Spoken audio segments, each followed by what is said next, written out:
Hello and welcome to another episode of the Bitcoin Standard podcast. In today's seminar, we will be hosting Jeff Davidson, the CEO of Saylor.org, the online education platform started by Michael Saylor, on which my Austrian economics course is now being provided for free. Anybody can go to Saylor.org and take that course for free. So you can take it by becoming a member of Saifedean.com, but now it's also available for free for anybody anywhere in the world to take it. And Saylor.org offers university-level classes for free for anybody in the world. And it also offers university-level degrees, which is pretty astonishing when you think about it, because as students from anywhere can log on and learn the material on their own, at their own pace, and then they can do an exam, and they'll be proctored during the exam, and then they will get a university degree. And it's a university degree that's on the verge of getting accredited as well. So it'll be a fully accredited university degree. So, Jeff, thank you very much for joining us today. Thank you for having me. Great to be here. So, you and I have worked quite a bit on preparing the courses that you're posting, my courses that you're posting on Saylor.org, but we haven't had much of a chance to discuss Saylor.org itself until last week when Michael Saylor and I had a Twitter Spaces conversation about my course, and we also discussed Saylor.org. And so, first of all, congratulations on being very close to hitting the 1 million student milestone. Should be any time, any day now that you hit 1 million students. So that's an astonishing achievement. And I'd like you to please tell us more about the founding of Saylor.org, its history, how it's evolved, and how you ended up with 1 million students. Yeah, sounds good. So obviously it's named Saylor Academy, as you noted, for our namesake, Michael Saylor. A lot of people know that Michael went to MIT.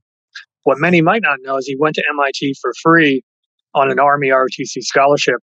His family was from modest means, and they couldn't have afforded even one semester at MIT, let alone the whole thing. So he was able to get a free degree, or he actually got 2 degrees from MIT for free. And he's, and that struck him, as very profound because it allowed him to start a business. And, and many of you know that business. It's called MicroStrategy. Had he had a bunch of student debt, he probably wouldn't. He says he might not have taken that risk at that time. And so obviously MicroStrategy now has been around for a few decades and employs a couple thousand or whatever the number is, 2,000-3,000 people around the world. And Michael attributes a lot of that to being debt free when he came out of school. And also, when you think about it, higher education generally is critical in some form to every single sector in the world economy, right? But we put up these barriers to people joining every other sector, but and make them go through this. Depending where you live, you might have very limited access, or you might have very expensive access. So we put up this gauntlet that people have to get through, and it ranges around the world depending on where you are. So you got to get through that, and then you can join your preferred sector in the economy, right? So we need everyone educated enough to participate in the economy at some level, if not the highest level that they can achieve their human potential. And the more people who can achieve their own potential, most of us probably agree that's probably good for all of us. So Michael's idea, based on his give back, is that he got his free degree, so he wants to give that to everyone else, and also just to encourage others, entities, companies, governments, other nonprofits to do the same thing as well, and try to make as much education accessible to people around the world as possible. Yeah, and so tell us a little bit about how Saylor.org is different from other learning platforms. So we know Khan Academy and Coursera are 2 of the most popular around the world. How are you different? So Khan Academy right now is K-12 focused, so your primary education, and we're secondary education focused, and that's because when Khan's doing everything so well, and there's a couple others. There's one called CK-12 that's very good on primary education, and there's probably others around the world as well.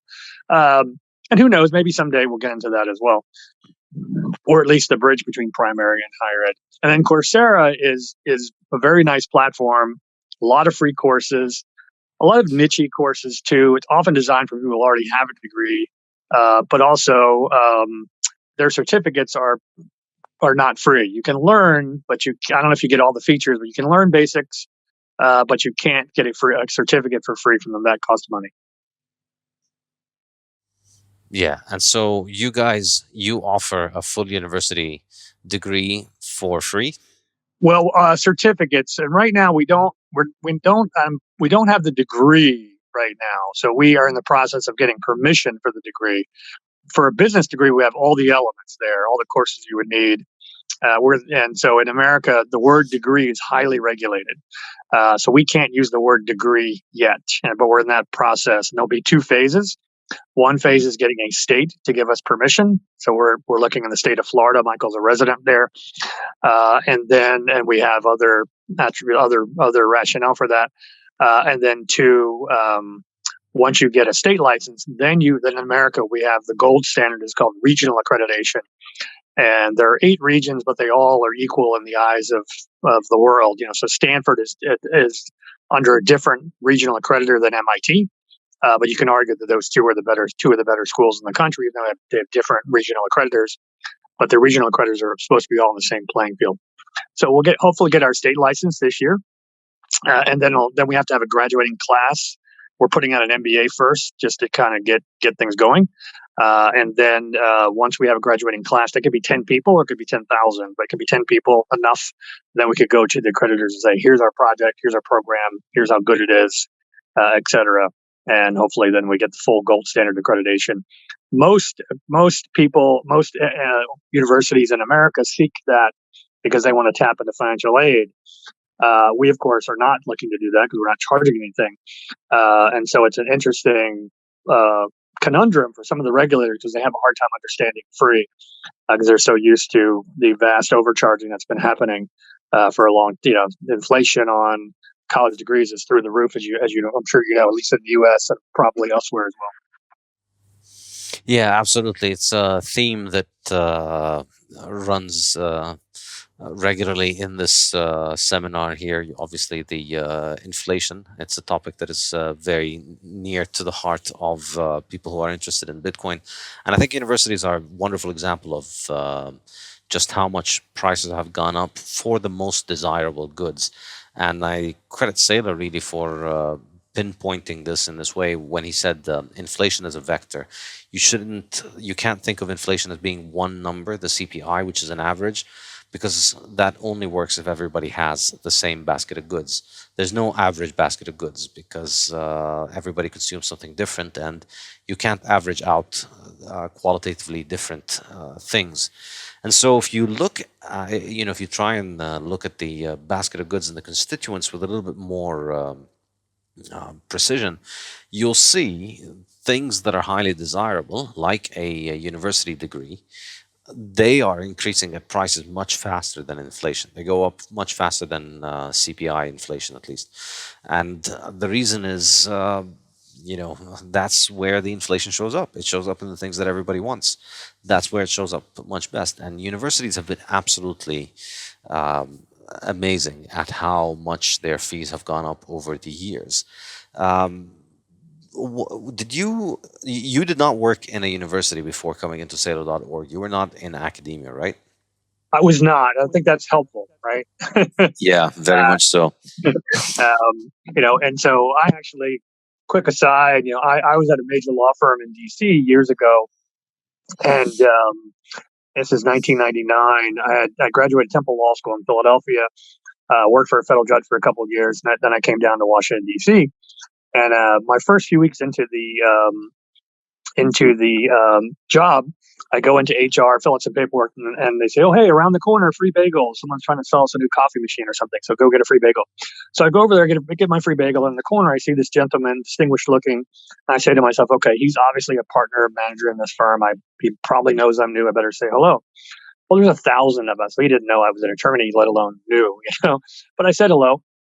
this guy became, so we ended up hitting it off very well, and ended up a few months later, he said, "Hey, one of my young attorneys just left my team. You want to come work for me?" And I said, "Sure." This is 1999. But the reason he had that opening is because that young attorney went to work for a guy named Michael Saylor. So my connection of sorts goes back, not directly, but indirectly, to Saylor World, goes back to 1999 when I replaced someone on a law firm team due to Michael getting them on his team. And then that boss, then I went to the government for a while. And then while I was in the government, my old boss says, "Now I'm going to go work for Saylor." I said, "Great."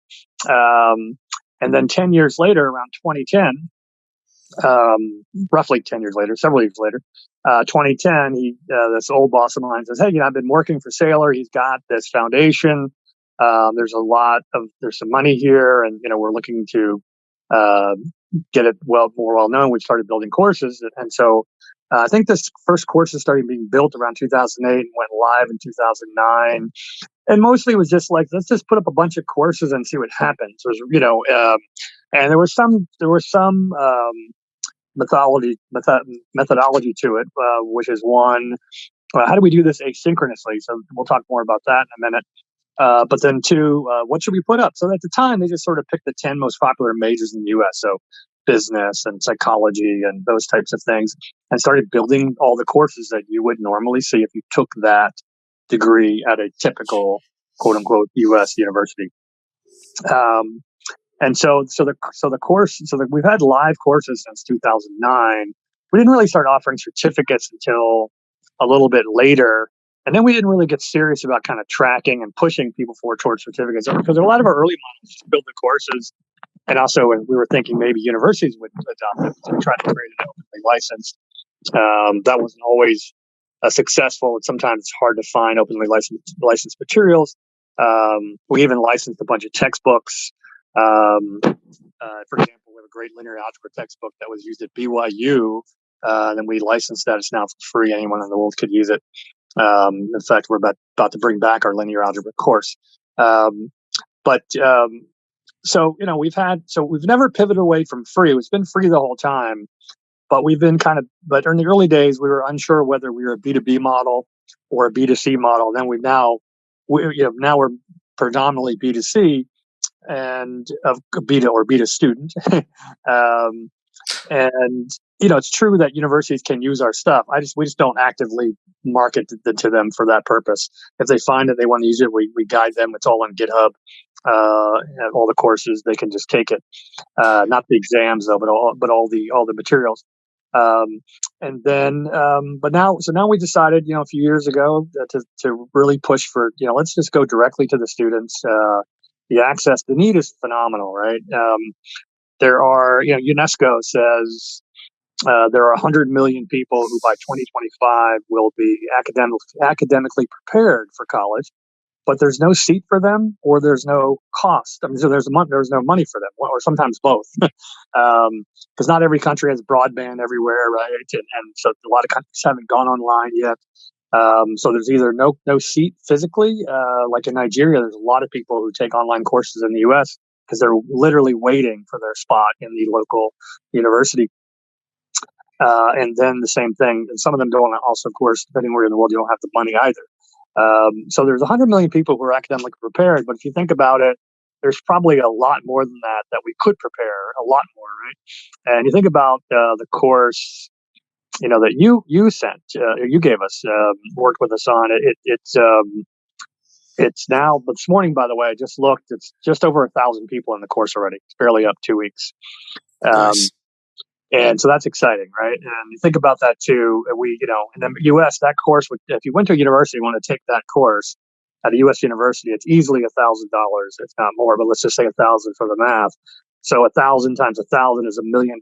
So in 2 weeks, we've set up the potential of $1 million in education savings, just like that. The other cool thing is, we think about. I'll just take, because the math easier, Android devices. We have a Saylor Academy has an app in the App Store that connects you to our site, and you can take quizzes and all that stuff online on your phone. There are 3 billion Android devices roughly in the world. So think about a couple weeks ago, once we hit live, once we made that course go live, we effectively delivered that to 3 billion people. Now we got to get the discovery process to happen, right? But right now it's in their pockets or wherever they're keeping their phone, and it's there. And so, and along with all the other courses we have, which as you alluded to, we've got all the general electives that you would normally take at a university: critical thinking, philosophy, economics, of course, but political science and history as well. So all the things you would normally take, and as well as a bunch of computer science and business courses.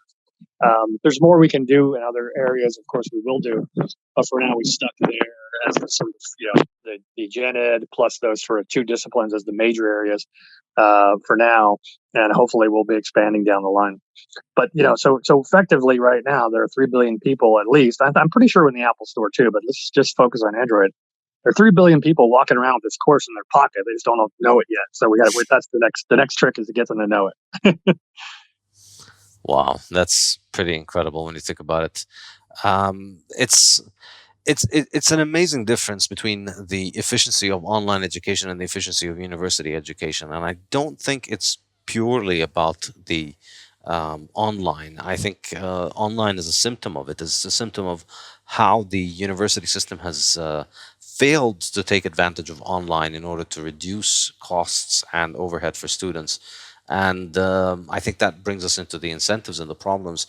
So tell us more about how you've,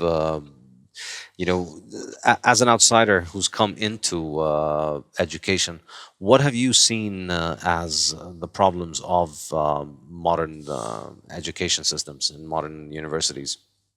I'll speak to the U.S. I haven't studied everyone else, but I'm a consumer of U.S. education. I have 2 degrees. And there's a bunch of different things, but one really important thing is the system, of course, takes advantage of this, but also on the demand side, we're not good consumers in the U.S. We have a false belief that the more money you pay for something, the better quality it is. Sometimes that's true, but not always, right? And big differences. So, for example, there's a lot of choices that can be made by people. Community colleges in America provide direct gateways to middle class jobs in cybersecurity and nursing, and lots of really interesting things. But a lot of people, there's no one on the news or government policy talking about community colleges because they're seen as lesser, right? But at the same time, as lovely as MIT is, it's still only serving with its degree program a very small minority of people around the world. And if you extrapolate out, any given year, there's 20 million U.S. college students.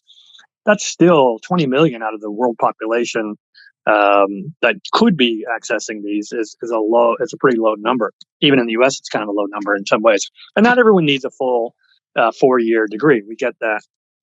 But you think about just traditionally, they've been able to, through government policy, by giving them more money, right?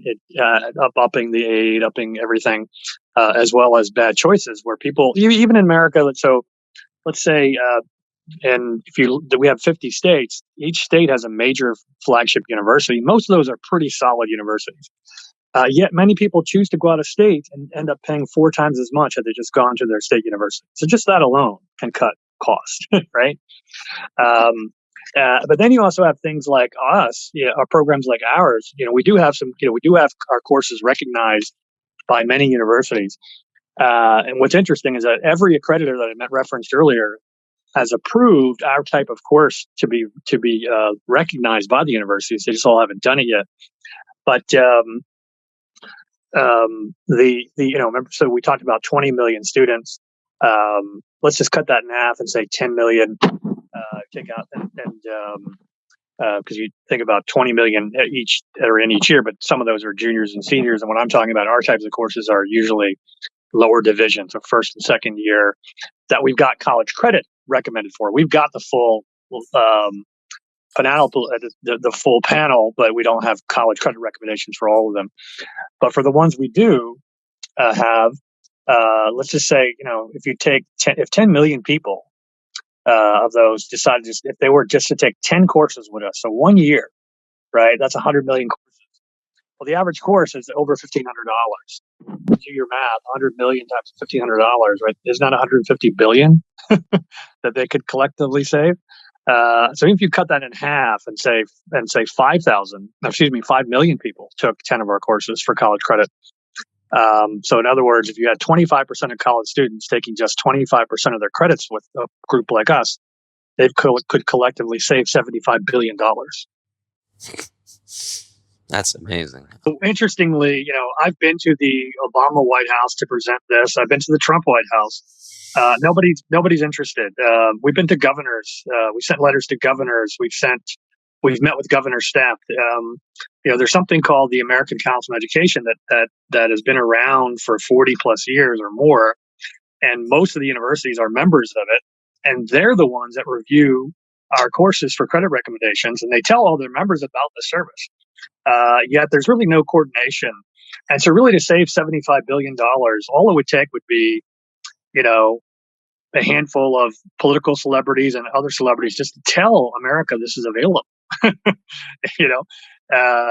because we don't have the money to spend on TV ads and radio ads and YouTube ads and whatever else to tell everybody that we have, and we're not the only one with low cost opportunities, but it's just really interesting. No one really, the news kind of still covers the traditional, you got to go live in the dorm model and all that kind of, it's move-in day, all that kind of stuff. Yet, fastest growing population in America for college students are adults who are beyond dorm age, who are, half of which are taking hybrid and or online. But like you said, the inefficiencies go beyond just, the dichotomy of online versus offline. And a lot of it is just information. Information, lack of coordination. And so we've done our best. We've been for years now trying to pound on doors and talk to people. And so to me, and so I'd love to help those, 5-10 million people save some money. But at the same time, I'm also much more interested, equally, maybe even some days more so interested in the big blue ocean of truly underserved learners around the world, right? You think people who take business courses heard of the blue ocean strategy. There's billions of people not being served at all, right? So how do we reach them? And we'll keep trying to reach the people in school and get people to make better choices. But at the same time, can we maybe really reach some people who are not even going at all, and they don't have to get the full thing? Can they come and learn economics? Can they come and learn Python? Can they come and learn English in many cases? And of course, that's not a Western. We're not trying to make a Western imposition on people to learn English. For whatever, for better or for worse, English has become the language of the global economy, and so we decided to make it available to people to learn English as well. And we have some more courses coming out on that front. So I'm going to pause for a second and let's see if I'm still answering your question. Maybe I've veered off a little bit.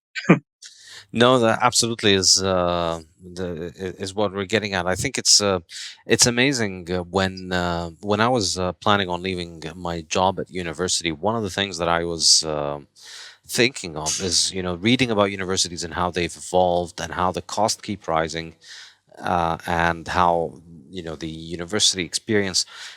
The number of professors that you interact with is declining for students because most professors are spending their time doing research that nobody reads.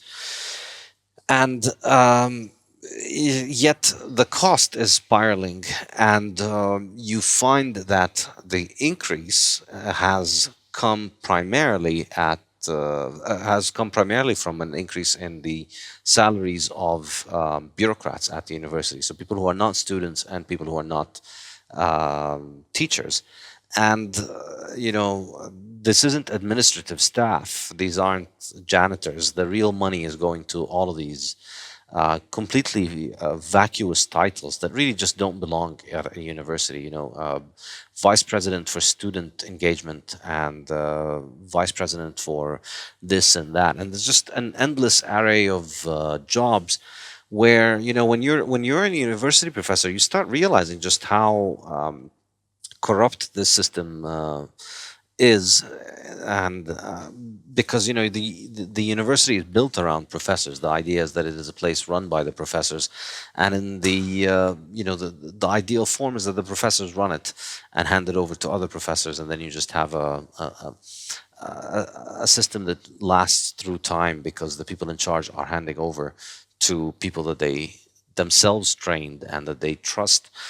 But now all of that has been formalized and commoditized into the peer review process, where professors sit there and assess each other's work and give each other's ratings on their work, and then decide to give each other promotion. But ultimately, that's becoming a small sideshow in the universities compared to the amount of money that is being spent on these other jobs. And it's quite telling. You see this pretty much everywhere where government intervention begins to take place, because once government money comes in, the metric for success is no longer serving the customers, but it is serving the bureaucrats who want to pay who are the ones who actually pay the bills. And so then the bureaucrats, they can't. If it's a modern government and a democracy, it can't just be some capricious rule where some guy decides who to give money. There need to be guidelines and research proposals and all kinds of complex processes that take place in order to make it so that the people who are in charge can dispense the money with some sense of objectivity. But that just creates a highly complex mess of a process where essentially academic research is completely divorced from any kind of real world relevance, because it's just professors grading other professors on how well they do the job without any feedback from the real world, without any feedback from the market. And instead, as the role of the professor diminishes in its significance, and of course diminishes in its intellectual freedom and in its capacity for, engaging in really value-added productive research, the flip side is that the power goes more and more towards administrators, and yet we don't see administrators excelling in doing innovative things in education. And I think the example you mentioned about the blue ocean strategy or the blue seas, of why isn't MIT and Harvard thinking about educating 1 million people? They already have the name where millions of people all over the world would dream of getting into these universities because of all of the Hollywood and media propaganda that they hear about how these places are just so amazing. And they've got enormous amount of money that they're using to trade on the stock market. They're effectively a hedge fund masquerading as at a university at this point. And they don't consider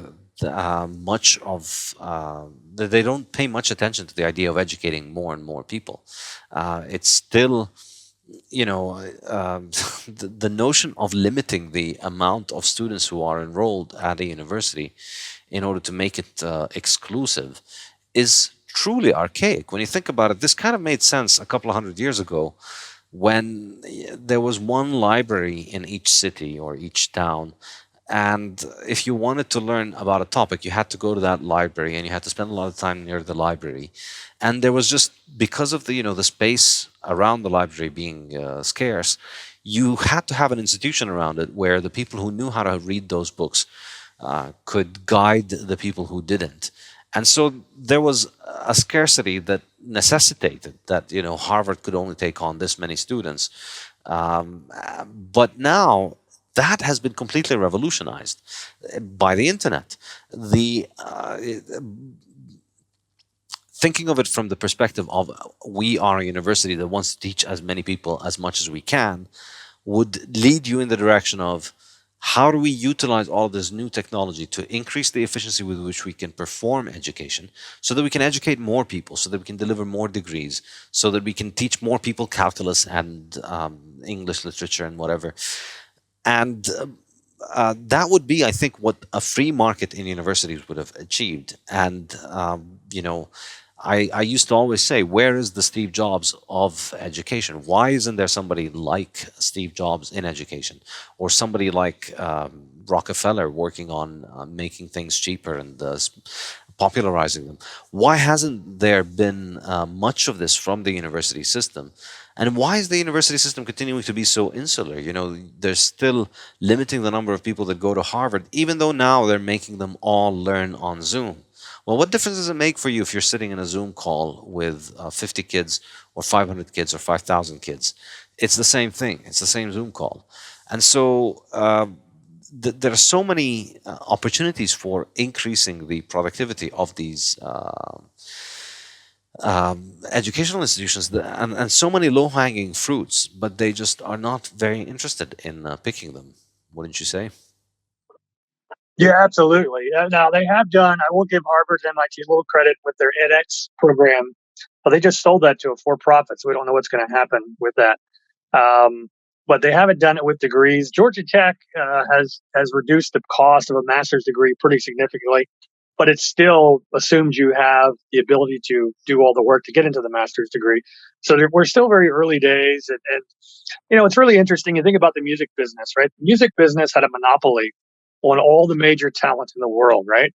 They went back before Steve Jobs decided to do what he did, and the music business didn't. They just sat there and let Steve Jobs totally decimate and digitize their thing. And you're gonna see. I've been in conferences with small liberal arts schools who pretend the internet's still a fad. At least the way they talk about it. And what's going to happen? We have, I think, I don't know, 4,000 universities and colleges in the U.S. And at some point, that number is going to get cut way down just through the market, because there's a bunch of, these state universities will be around, Harvard will be around, but there's going to be a bunch of small countryside places that just don't keep up because they're holding on to, the 1400, the model from, literally 1400. For if you go back to when did the first university start around the world, somewhere back there. But anyway, it is amazing how they're not just really tapping into it. And again, the prices are going up, right? Not only they're still being inclusive, but the prices are going up. I mean, inflation rate on a university degree is, I think it's 260%, and I think that 260 number is old now. It's probably closer to 300% in the last 30 years. So it's just a lot of money. And it's one of those things so I think now what we're seeing is quickly you're seeing others step into the void, at least at some level. Google is now partnered with Coursera. You can go on there and learn data science from Google. And you could argue that Google knows a bit about data, right? Maybe as much as any university, if not more. And so they've got a pretty cool data science program that you can learn it for free, but if you want the certificate, it's much more affordable than a degree, and they're saying it can get you a job. So Google's stepping in. Amazon's giving away a bunch of free education as well, and of course that is also, it's part of that is, of course, it is socially beneficial, but at the same time it also is self-interested, right? They need more people to be educated to come work for them, both internally and externally. And so it behooves all these people to really, Microsoft should be giving away for education. All these people should be doing that. Apple should be giving away. Apple does have iTunes, has some stuff, but there's much more given the amount of money they have. There's no reason, as Michael has said in the past, that when you buy your phone, there should be kindergarten through PhD on your phone already, and you just pick your path. And as AI develops in the coming decades, then that's going to be even more realistic as you get different things. And again, it might not. There'll be some people that are always going to want to overpay. That's okay. But then can we reach? As we talked about again, I don't know what the data is now, but a few years ago, more people had access to a phone than had access to clean water, right? And so as more people get that phone, the cost of the phone is coming way down, and there's billions of those devices. So the more people we can get to learn economics and English and coding and whatever, the more you're going to have a rising, some new people looking to rise up into the global middle class. Yeah, absolutely. So I'm wondering, what are your thoughts on how universities adapt? Do you see? So you mentioned, some of the smaller places might not keep up. The big state universities and the big major brand name universities will probably still be around. But how do they adjust? Do they just continue to do business as usual, offer this, $300,000 country club experience to start off your professional life, and continue to find takers, or do you think they're going to change their model? I think we're at the tipping point where the consumer behavior I talked about earlier is starting to change. People are waking up to say, "Wait a minute." Everybody knows there's student debt, and out we have well over $1 trillion in student debt, and the price tags are shocking. I think the number of people willing to go into debt is starting to decrease, and you have some of the younger generation just saying, "Okay, I'm not going." And so now, what do they do? But they have in place what's called a continuing ed division, where for almost every university has one, which was kind of a second class thing where you just earn a certificate in something. But those will become more prominent. Online will continue to play a role to grow, but so far no one is discounting, even though it's much cheaper to deliver that online program. No one's discounting hardly anyone's discounting the price. They're still charging full price as if you were there.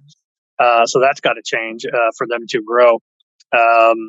The two fastest growing universities in America online are both nonprofits, and both actively encourage people to take courses from people like us, so they can lower the cost because they know that it can help. They can help get them over the finish line. So I think universities to survive are going to have to get very nimble on short programs. Boot camps is one name for those, but you can call them whatever you want, and make that affordable. Because if I can get you, if you don't want to go into the 200,000 or 100,000, whatever or more debt, maybe I can get you a short program and you can get a job with that. And then you can, if you want to purchase additional education to finish the degree, you can do that. You can do that. So it would upend the traditional, go to campus at 18 and come out at 21 or 2, whatever. And then you're done. But again, that's already the minority of people, as far as new students in the U.S. anyway. And so that's only going to accelerate. And so as more and more people are saying, I'm not going to go into, I can't go into debt, because it's just, people are waking up to how crippling it is, and now, especially now overlay that with what they're seeing in the last year and a half between Reddit and the Wall Street bets and the stock market, let alone Bitcoin, and whether we like it or not, other cryptocurrencies as well. But just think about Bitcoin and Wall Street bets. If you could have spent your tuition on GameStop and Bitcoin the last 5 years, you'd be doing pretty well right now, right? Or some combination thereof. So there's the opportunities now are quickly changing. People are starting to recognize that you can get jobs. Even MicroStrategy, Michael's company, that you take exams, assessments. They don't really look at your resume as much. And so Google is claiming they don't look at the resume, or they don't look at the degree as much. They're looking at what you know. How do you show what you know? So depending on what you want to do, how do you find ways to put together a portfolio? And so I remember I worked in a different entity where I had a mentor who used to be CEO of Holiday Inn Worldwide. And when I first started working at Saylor, I was talking to him about it, and he said, Jeff, if someone came to me and applied to work for me, and they were equally positioned academically, etc., but one of them told me how they use their judgment to make better choices and save a bunch of money and come out to the same level at a quarter of the price or whatever. Because I would hire that person every day, because that's just really sound, smart judgment. And that's really, really profound when you've got a CEO saying that. And then there's a lot of CEOs understand that. That'll trickle down to the HR department. And over time, the degrees will be less and less important. we'll still try. Saylor Academy will still try to work on making an affordable degree possible for a lot of people, because it's still something that it won't disappear. And so right now the problem with it is it costs too much and takes too long. So if we can reduce the time and the cost, then maybe the degree gets some more life for many more decades as a credential. But other credentials, certificates, et cetera, are quickly rising as valid. As I mentioned on the talk the other day, we have people in Rwanda getting a job with a Saylor certificate. Odds are I'll never go to Rwanda, but yet our work is touching someone there.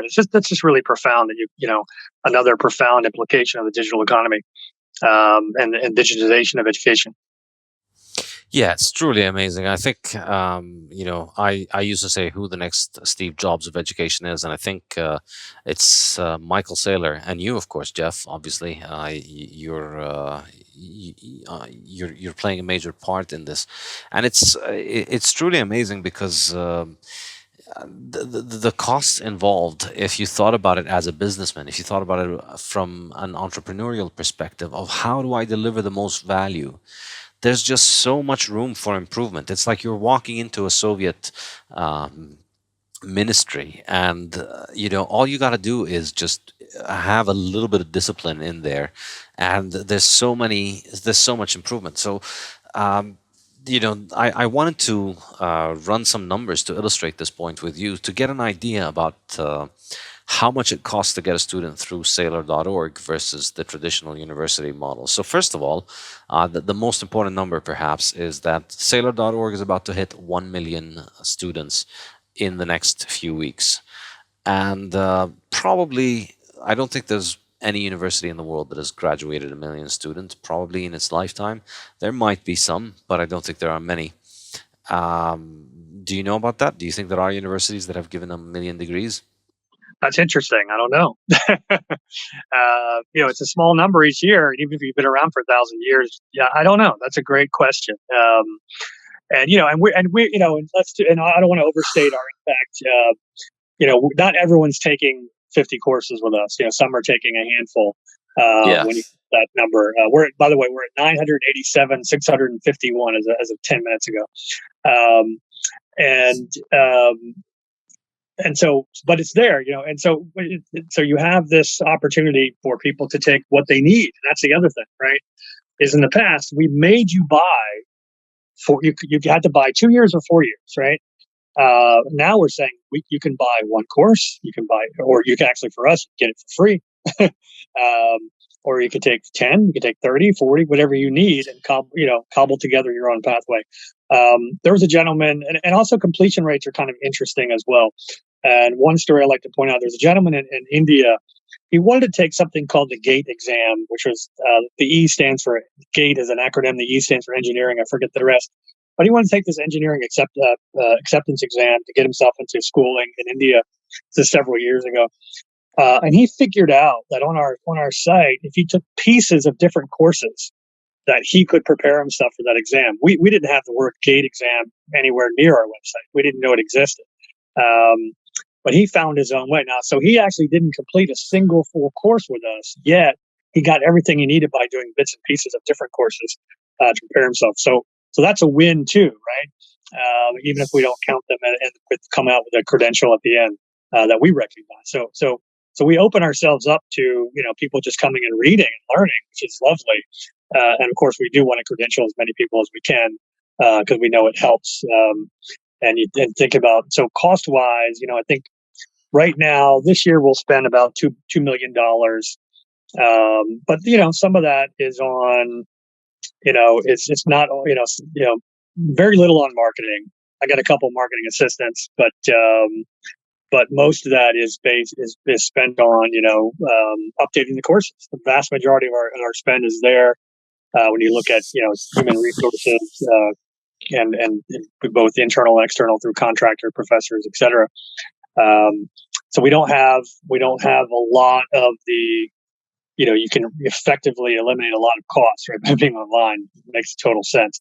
But we also don't even even a lot of online schools have a bunch of extra bureaucracy.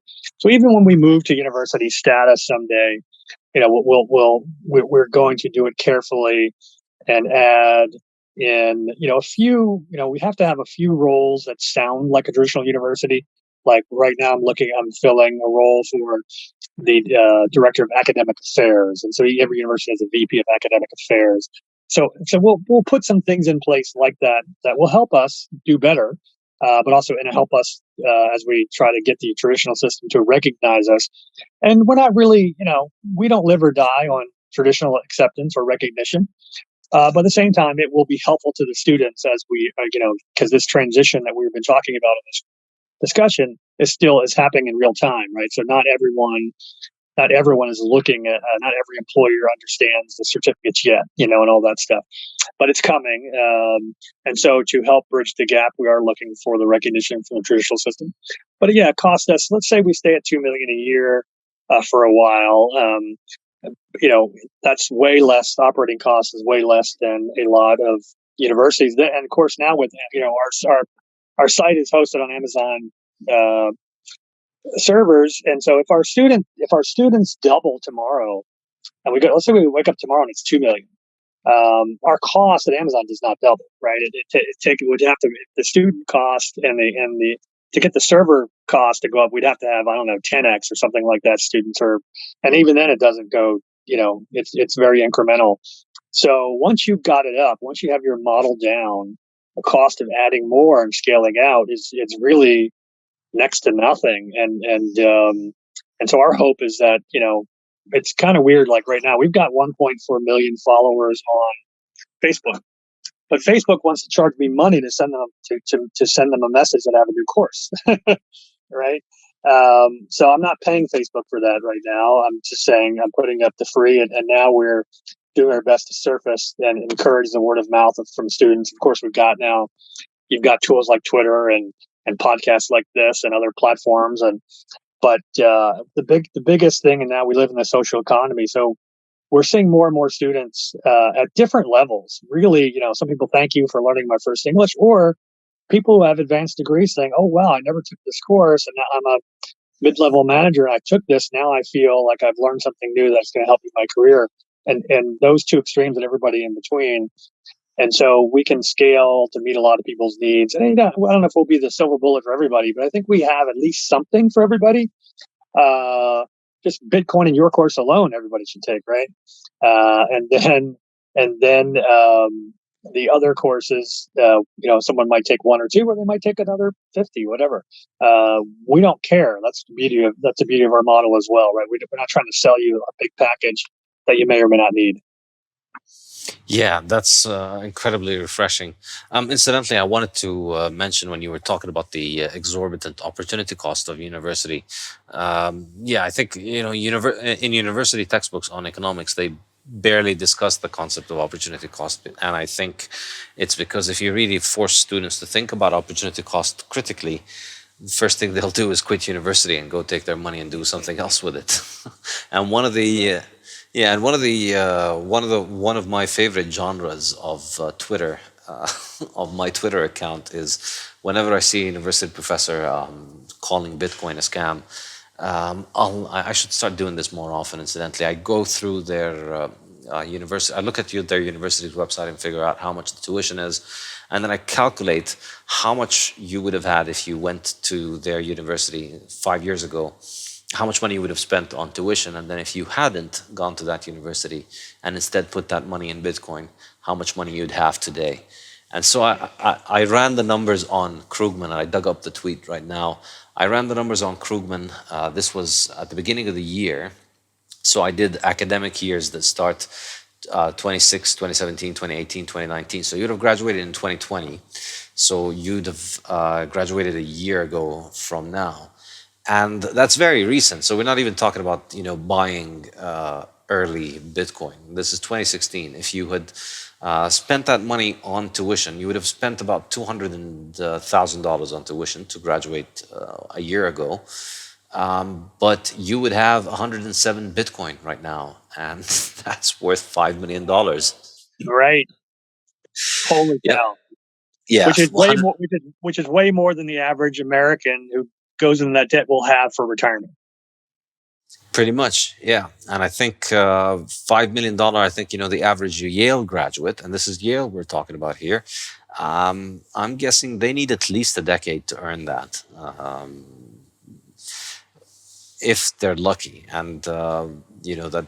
um I think Bitcoin is just going to force everybody to learn about opportunity cost. It's, the internet in general is going to teach people a lot of things because people will get exposed to all kinds of content that's different from what their university would have given them. But I think also the existence of Bitcoin and the fact that Bitcoiners are always running the numbers in your face and trying to explain this to you is just going to force people to become much more ruthless with how they think about their opportunity costs. And I think universities stand to lose significantly from this.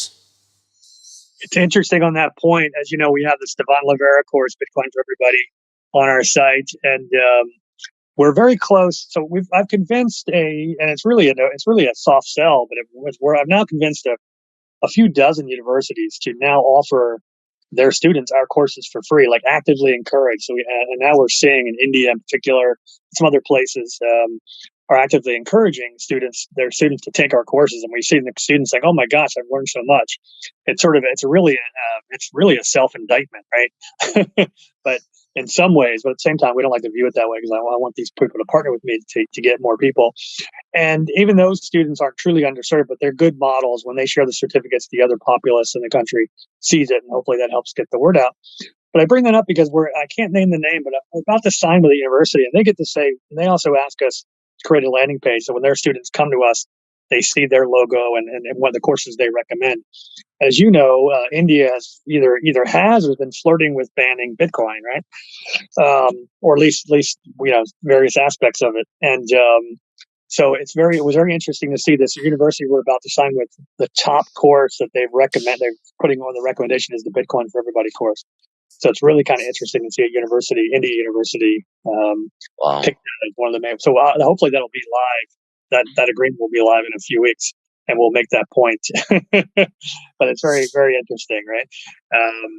But yeah, there's opportunity cost is huge. And by the way, when we talked about costs earlier, we also forgot about the cost of the new textbooks, right? Yeah. That's $100-$200, depending on which subject and if you buy it new or used or what have you. But we'll keep that aside. But there's so much you can learn. And again, when I listen to you and Michael Saylor and a lot of different people talking, I've learned a lot. I'm not embarrassed at all to say that 2 Saturdays ago, I actually ended up from 9 o'clock to 11 o'clock on Saturday night listening to 2 hours of Bitcoin and economics related podcast because it was just really enthralling and all this new stuff for me. I've learned a lot in the last year and a half. But there's still much more to learn, right? And you think about it really helps you in many ways, right? Because when you think about Bitcoin or you think about economics and the way you talk about it, it really influences you to think about a lot of things differently, right? And think about first order thinking and all kinds of different things. And so it's I've had success in some ways, and I've figured some things out, but there's just a lot more I needed to learn as well, and so it's exciting. It's an exciting time, and I think so. Despite a lot of problems in the world, there are many, but it's exciting to see the digital transformation, both of money, of everything else, as Michael likes to say, and now including education. So we're seeing, people everywhere, having opportunities, and what you'll probably see students doing, right? And they're already doing is they will bundle. They might take a low cost course with a Udemy or another provider like that, and then take some Saylor courses for free. And maybe they find a way to buy some certificates from Coursera as well. Then now they've put together their own 5 to 10 course pathway where they've learned a bunch of stuff. Maybe they've learned all about Python and data science, and they've spent very little money, and they're probably job ready. And now slowly more employers are recognizing it and also giving them an opportunity to show what they know, right? And of course, there's the startup economy. Of course, there's also the not just the startup economy, but there's also the freelance economy, right? The gig economy, as they call it here. But so people can create their own. If you learn data analytics, there's a whole bunch of businesses that need your services that don't know how to do it, right? And so if you learn how to do Google Ads, there's a bunch of businesses that need your service that don't know how to do it. There's a whole bunch of things you can learn. And so for low prices or next to zero or at zero, depending who you're doing it with. So it's just really exciting to see that. Talk about efficiency too, not just on cost and bureaucracy, but we have the professor who built our Python course. He is also building out a. As soon as he was done, I said, "What else you got?" I said, "Do you have anything related to data science?" Well, I can do Python for data science. I said, "Done." And a week later, he started. He said, "Jeff, we had a conversation, and a week later, I started the courses. At my university that teaches that full time, that would have taken anywhere from 6 to 12 months to get approval to build that new course." And we'll have it out here, and hopefully by the end of September it should be out. So we can move fast or faster. We'd like to move. Michael likes to move really fast. We can't always keep up with his speed, but we're trying our best, and so we'll probably deliver 1 to 2 new courses a month, for a while, and at some point we'll accelerate and do more. But we've got a lot there, and we've got some really cool things that others don't have, like your course and the Bitcoin for Everybody course, and we're also working on some. I can't name names, but some very well known Bitcoin people are working on some developer courses with us and we might have one of those ready by the end of September, if certainly not by October. So that's exciting as well. Fantastic.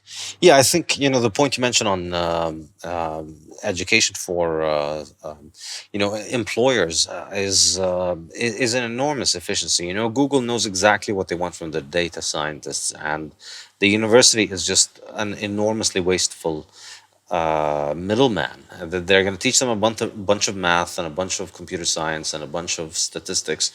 But they're going to teach them a whole bunch of other stuff that is not really relevant to the job. And I think, the internet is not just allowing us to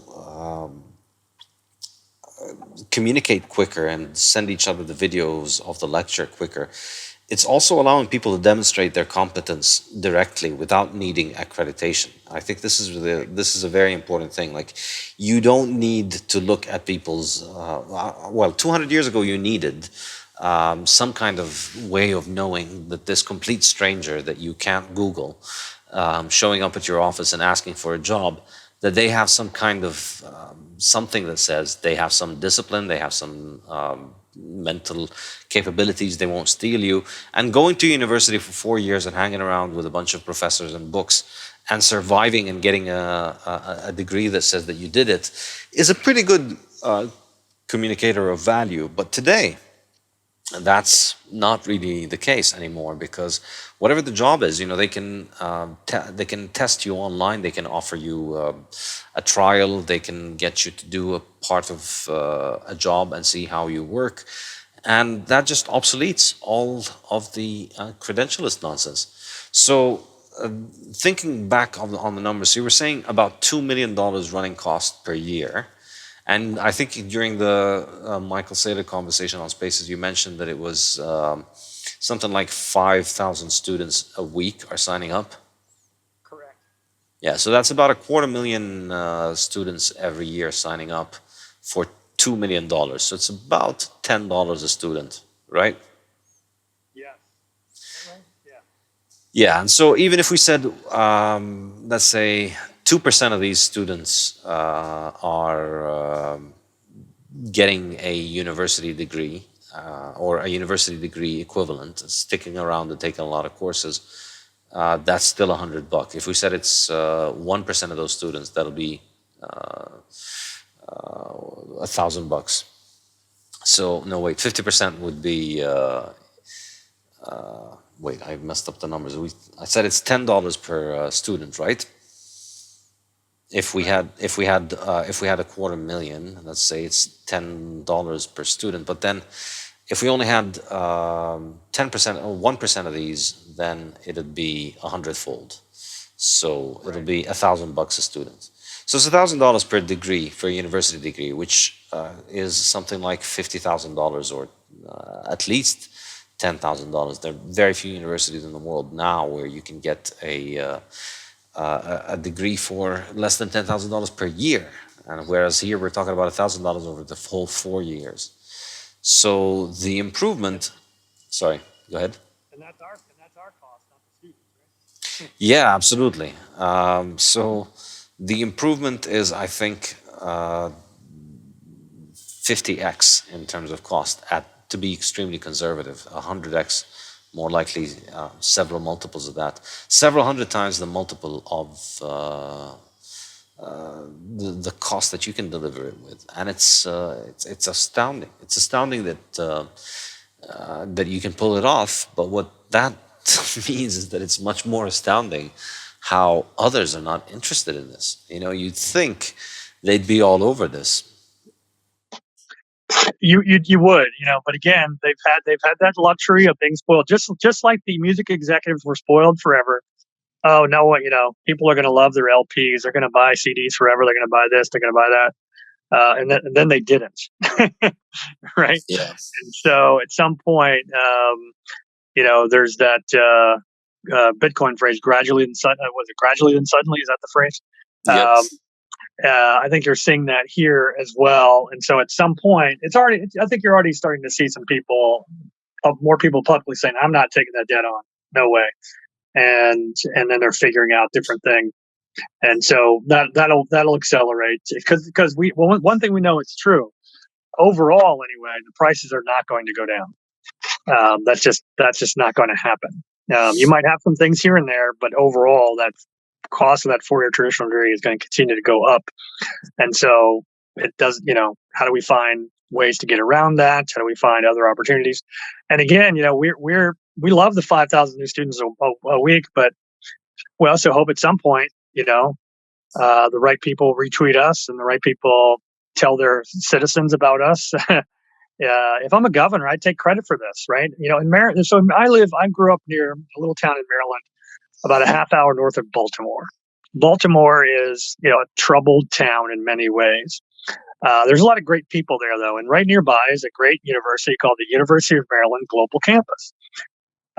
Well, a student can come to us and get 2 years for free and transfer into that school. Or they can do it at the same time. You could enroll there and take courses with it, do it at the same time. And you can still get 2 years worth of free tuition credits. Yet I can't get the mayor to talk about us. I can't get the newspaper, Baltimore Sun, to tell anyone about us. It's just like, either they don't believe it or they can't understand it, or there's some other agenda, right? Where they're deciding not to tell people about free education. And I think I mentioned on the other day, in DC, it's illegal to give away free education. They're not really enforcing it, but it is on the books. And so talk about government overreach. I think, I was all excited to maybe break out my law degree and do a First Amendment case, but we didn't have to do that. We chased them away when they came to our office telling us it was illegal. But, it's just interesting to see that it's here. It can be done. Others are doing it. Google will probably certify thousands and thousands of people this year in various things. Amazon will do the same. Then next year it'll be tens of thousands, then it'll go up, and then others will start doing it, right? And so, and every professor, like what you've done, every professor is a business if they want it, right? They can open up ProfessorJones.com and teach cybersecurity, whatever their specialty is, and maybe they have, and they might have. We might have that free course, but there's other add-ons like you do the seminars and all the other add-ons that are worth paying $100 or whatever. So again, you don't have to choose necessarily one over the other, but if you can combine them in smart ways, you could do really well, Yeah, absolutely. Daniel is asking, what is the average age of the students coming to Saylor.org? Do you have that number? Do you know? Yeah. So because of all the international privacy rules, we don't allow anyone to enroll that's under 16. However, we don't block you, right? Anyone can read, but we don't collect the data. We don't ask them for that. But through through voluntary stuff, we've figured out it's probably in the late 20s, early 30s is the average age. But we have plenty of people who are, in their late teens, but we have some people in 30, 40, 50 years old because, look at me. I got my foundational college degree and I graduated in 1993. That's many years ago now. There's a whole bunch of things I need to learn. I haven't learned data science, data analytics, for one. So, everybody on the planet needs continuing education. Everyone that's working, I should say, needs it because there's new things happening, and so, right now I think our average age is probably right around 30, give or take, something on either side. But that's more anecdotal through, analytics we get from Twitter and from Facebook and from other places, but because we don't directly ask the question because it's not relevant to us, other than saying you must be 16 to so we can adhere to privacy laws. But otherwise, it's right around that. But we welcome anybody. Oh, wow. Fantastic. All right. Stefano has a question about grading and assessment. Do you want to go ahead, Stefano? Yeah. Thank you, Saif, and thank you, Jeff, for this very interesting presentation. So my question is the following. I'm curious to know, what do you think about the difference of assessing students when you take an in-person course versus online? And I ask this question because I remember when I was in college, or as you mentioned, Michael went to MIT, it's reasonably to expect that if you get a good grade in a programming class at MIT, for example, you know how to program. But in my experience, at least, when I took a few introductory classes online many years ago, the assessment was very superficial. Usually it was a multiple choice question that honestly wasn't really evaluating much. So what are your thoughts on that? Well, that's a great question. And I think you're right. Sometimes it can go that way. We spend, as Saifedean will tell you, we spend a lot of time on our assessments. Mm-hmm. And we put the professors through a bit of some of them haven't really done multiple choice in the way you need to do it. There's a lot of studies that show that if you do multiple choice correctly, it can actually be just as rigorous and more fair. Because even in an essay exam in a place like where I went to school, the teacher knows my handwriting. If I'm a good, if she likes me, she may subconsciously give me an extra 10% without realizing it, right? So in law school, when I went to law school, we had one assessment and it was blind.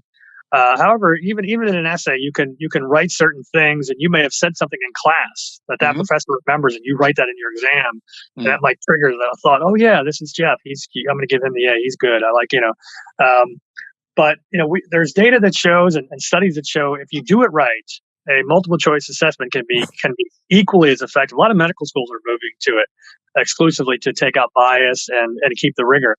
In computer science, though, we also now have something called Code Runner, which if you take our Python course, you're actually going to get some questions where the code in the Code Runner will grade your code to make sure you're doing it right. So that's kind of cool. And so there's more that can be done, and we're looking to improve assessments all the time. But we do think ours are fairly rigorous, and in fact, you'll see that some of our courses there's a 50% pass rate or 60% pass rate. So because people are finding it's difficult, but and some people decide to try to take the test on the first day without taking the course and have to go back and okay, yeah, I really don't know it. But it's a good question. We're trying to improve it, but I think you could, if you do it right, you can do automated assessment at a high level so that you can truly show what somebody knows. And a quick follow-up, Jeff, if you don't mind. Yes.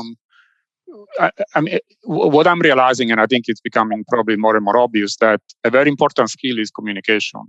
You may be very technically savvy, you can know the programming stuff, you can know the technical details, but ultimately, if you cannot communicate, if you cannot persuade, it doesn't really do very good to you, right? And at least when I was in college many, many years ago, I'm around the same age as you, a very important part of the assessment was giving oral exams where you had to present, talk on impromptu without really having any prepared questions before.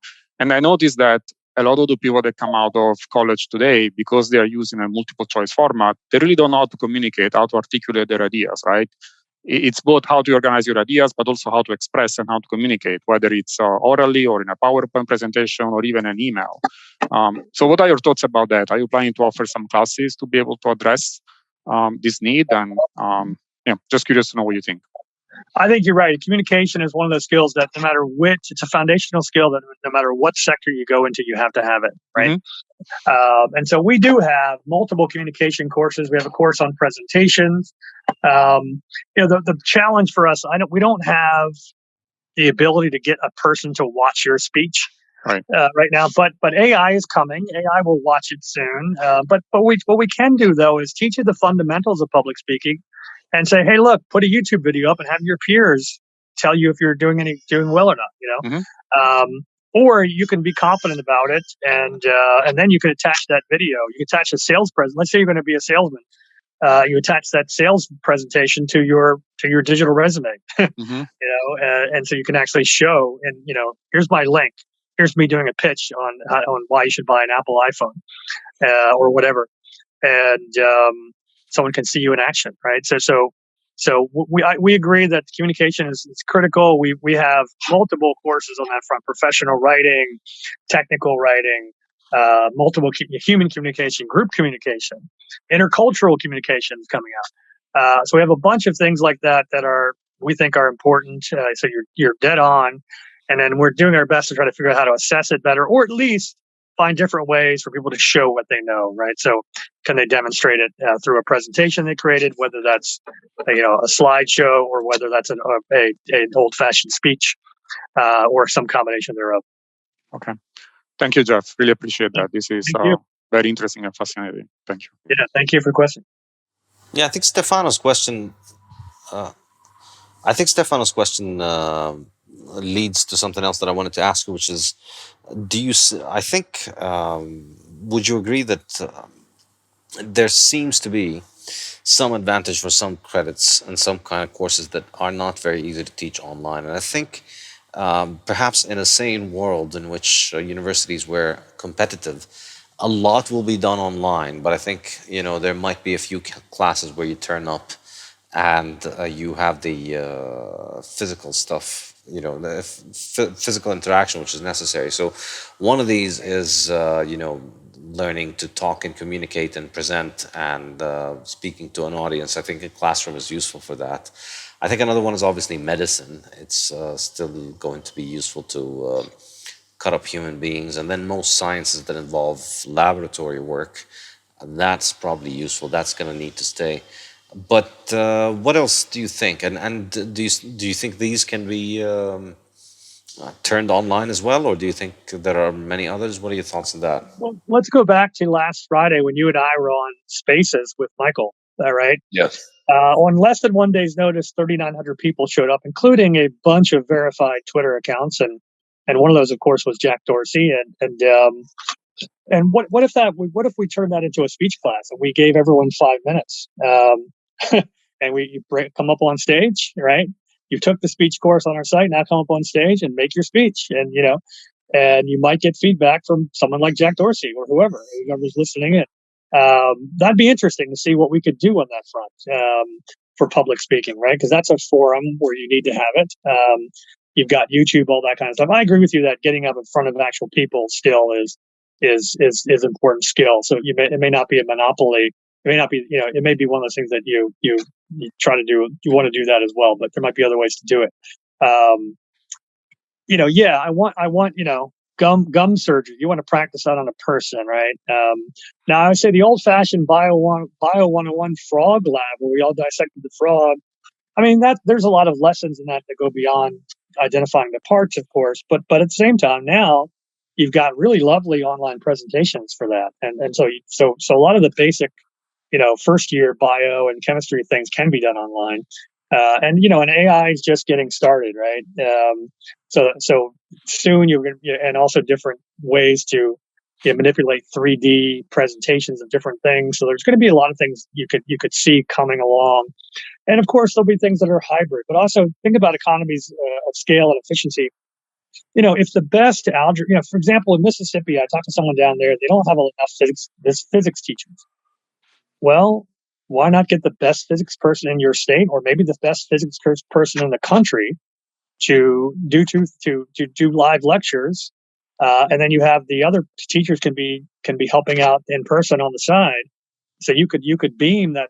So now some schools don't have it at all. You could beam that physics presentation to each of those schools and have the students studying on their own with a local mentor. So there's a lot. There's just so many opportunities, right, that can happen. I think you're right. There's going to be things that are going to be hard to move online. Things we probably don't want to move online. But then that also allows, if you focus there, you can get rid of a lot of bureaucracy and increase your efficiency, even if you are a traditional university. So, I mean, there's a bunch of things that could be done. I think we'll see more of it, and it's just going to accelerate here in the coming years.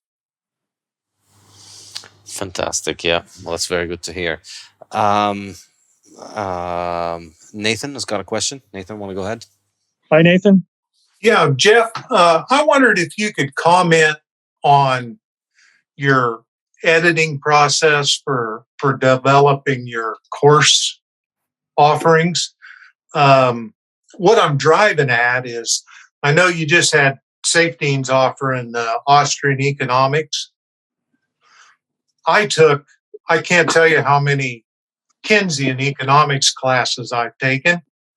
I wish I'd have never taken a single one. I didn't learn anything from them. Are you going to offer those kinds of classes? And are you going to make a commentary about that? How are you going to edit and manage yourselves? Yeah, I get it. That's a great question. So you're talking also. Your question is broader than just editing, right? It's yes. So yes, we actually more governance. Yeah, fair enough. Well, luckily for us, we're pretty flat. Michael can text me at any moment, and tell me I want a new course on this or that, and we go do it. But then also we do have Keynesian based economics on our site because that's what the universities in America are teaching. So we have those actually. And I think it's, I think instead of just doing a commentary about it, I think we're making a pretty big statement just by offering this course, right?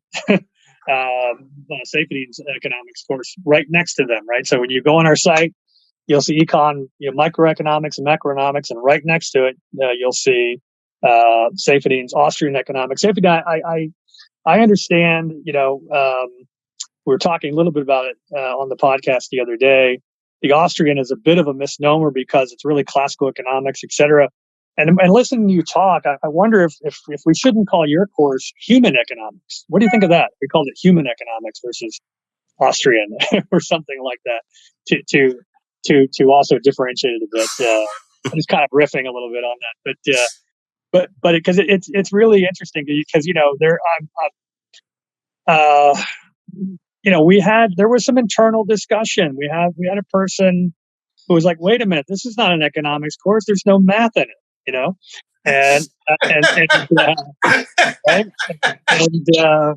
and of course that's partially true. But at the same time, the obvious retort is, well, if you do the math wrong all the time, or if the math doesn't really tell you anything, what good does it do, right? And so we had, so the internal guy, had this been a traditional university, a lot of universities, this course wouldn't see the light of day, right? Because the faculty senate would vote it down. But we don't have that because Michael Saylor says, "Oh gosh, here's this great guy out here, Jeff. Go meet Saifedean. Saifedean's got some great courses. Let's go convert those to ours." And we put, and that wasn't quite as simple as we thought. We still put a bunch of work. Saifedean's team put a bunch of work in with a couple of our people to get it. Even though it's mostly the same, there's some extras there and formatting and that stuff. So you're right. It's an interesting governance question about what we offer. And so to that end, as Saifedean previewed the other day, we've got 2 more courses coming from him. I also we signed a contract with another well-known author in the space. I don't know if he wants me to say his name yet, but so that's coming. It's related to monetary history. And so by putting these out, that just alone is making a statement. And and then we'll let people. So we don't tell you take this course versus that course. We put them all up, and you're going to find your way. But what you're seeing already, as I mentioned, there's 1,000 people in this course already. 1,007 as a few minutes ago. And that's just in 2 weeks. And so as those people, and this morning I tweeted, I think Safe saw it already. We tweeted out a lovely endorsement by a student already who's been through the whole thing from the UK and really gave a nice endorsement. So we tweeted that out. So I haven't had anyone give a really nice endorsement of the regular economics course. I don't believe, or regular. That's not even the right word. But traditional, whatever, Keynesian. And so it's just by doing it, I think we're making a bit of a statement. I'll say that. Is that fair? Yes, thank you. A comment on the physical classroom presence. Yes, sir. There are so many labs and research labs, chemistry labs, biology labs, research stations strung across the United States that I don't see that. It seems very plausible and easy to just have a 2-month lab session. Kansas University, just down the street here, has a lab. I just don't need Kansas University. All I need is a lab and a teacher. Well, that's right. You might see that, right? You might see that. So we and there are some schools that we do that with now. So our biology course is recommended for 3 credits, but many schools require 4 credits, right? So some people taking the non-lab portion with us, and they take the lab locally, and they save $1,000 doing that. And so you'll see more of that, right? And you might see now you're hitting on a business model, right? Maybe you open up a lab franchise where you're offering chemistry experiments to kids to learn, petroleum engineering or whatever. That's where I was driving. Yes, exactly. It needs to go free market. I think you're right. I think you're right that at some point you could see, and it's already built, right? So if I'm the university, I'm looking for some additional revenue. There's an opportunity, right? Or a business could do that. Lots of people could deliver that. So it's an interesting. I think you're starting to see the unbundling of things is another thing you'll start to see in university offerings. Yeah, they're like Kansas University right here. I read the numbers because they're close, and the square footage of structure they've got that's just going to waste is scary. But the real problem with it is keeping it alive.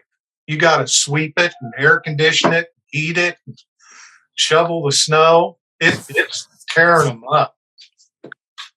Yeah, and I think Natalie sent a message to the group about trades. I think that's right, Natalie. You'll have carpentry and different things that are still going to have to be done online. But even there's supplement there. When I want to learn to build something or put something together or fix my car, I often look on YouTube and I often see a video on how to do it. Right. I still have to do it physically, but I still can get supplemental there to help me when I get to the physical space. So you can do a lot of the prep time. And a lot of the learning, and maybe cut down a bit on, for even in some of those areas that really do require the tactile in person. Yeah, I mean, I think there's a lot of value for the face-to-face interaction, but people, if you think about it in terms of opportunity cost, you can see where the case can be made for, you're missing out on a little bit of the personal interaction, but you're gaining, you're saving up in costs and in time enormously. And I think what people miss with this is a lot of the things that people associate with the university. They think, if you learn online, then you're going to be locked in a cage and not allowed to interact with others. But on the contrary, when you don't have to waste your time and your money on a degree that you could learn for practically free online, well, then you have a lot more money to go out and meet people and network and invest in your business and actually make good progress with your business. So the opportunity cost is very helpful in trying to think about economic decisions. And people kind of have this idea that, if you miss the fun college years, if you miss the party experience from 18 to 22, that's going to set you back for life. If you don't spend a lot of time partying and with the same group of people over a couple of years, that's going to be a massive handicap. But I don't believe it is. Well, and think about this too. So let's just put the COVID and that stuff aside for a minute, and hopefully at some point we'll be back to full interaction with people. But we had an office in what's called WeWork. Are you familiar with WeWork? The Yep. shared space model. And it's very obvious. So in our location, there were well over 100 companies of various sizes. Large companies were present as well as small ones, as nonprofits, etc. So if if a student could buy a single person membership just to come in, not even for a dedicated desk, just to come into the space and hang out and use the free space, you could come to the happy hours there. You could network with 100 businesses, and you could go in the corner and study coding or whatever you wanted online. You could actually, think about the salons and think about ancient Greece where people would stand on the street and lecture, right? And you'd hang out. So what are the modern salons? What are the modern places to hang out? Twitter Spaces is one, and all that stuff. But also, you have now, the hybrid workplaces are going to be hybrid learning places if they're not already. And because if I'm a university, I'm putting something in there. I'm going to open up an office. I'm going to offer some free stuff, and then I'll market you my other paid stuff while you're there, right? Or if I'm a boot camp, I'll combine with some place that has a lot of people in it. So you'll see. I think as things return to pre-COVID, I should say pre-lockdown or pre-restrictions, I think you're going to see more of that as well. Absolutely. All right. Well, my Marquita in the chat is suggesting that you should collaborate with Miami Mayor Francis Suarez. He seems to be all about that stuff. He's into Bitcoin, and I think he might be interested in this. We have tweeted at him, and I think Michael knows him. Michael's a Miami Beach resident nearby, obviously, and we had. Like I said, we have pending now before the Florida Independent Commission for Licensing offering for a free MBA degree. If I'm the Miami mayor, I'd love to tell my constituents that we have a free MBA, offered by one of the top CEOs in the world.